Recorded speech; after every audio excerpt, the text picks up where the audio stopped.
It's an interesting thing when you raise children in the US and you, in some sense, preserve the identity of the intellectual and cultural traditions that are embedded in your own families. And your daughter asks you about Ariel the mermaid. Yeah. And asked you, why is Ariel not allowed to play with the humans? And you tell her the truth. She's a siren. Sirens eat people. You don't play with your food. It does not end well. And then you tell her the original story, which is not the one by Andersen, which is the romantic one. And there's a much darker one, which the Undine story. What happened? So Undine is a mermaid or a water woman. She lives on the ground of a river and she meets this prince and they fall in love.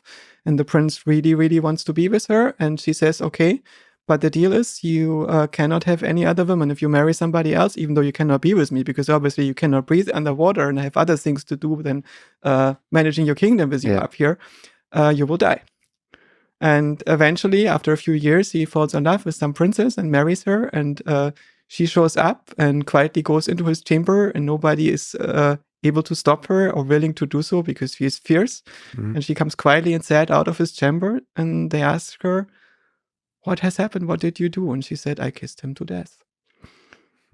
Well done. And you know the Andersen story, right? In the Andersen story, the mermaid is playing with this prince that she saves, and she falls in love with him, and she cannot live out there, so she is giving up her voice and her tail for a human-like appearance, so she can walk among the humans. But this guy does not recognize that she is the one that he would marry. Instead, he marries somebody who has a kingdom and economical and political relationships to his own kingdom, and so on, as he should. It's quite tragic. And she dies. Yeah.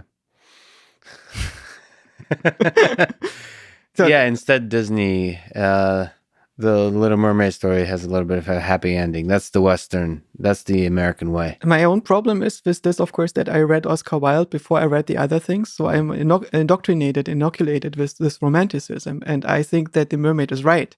You sacrifice your life for romantic love. That's what you do. Because if you are confronted with either serving the machine and doing the obviously right thing under the economic and social and all other human incentives, that's wrong. You should follow your heart.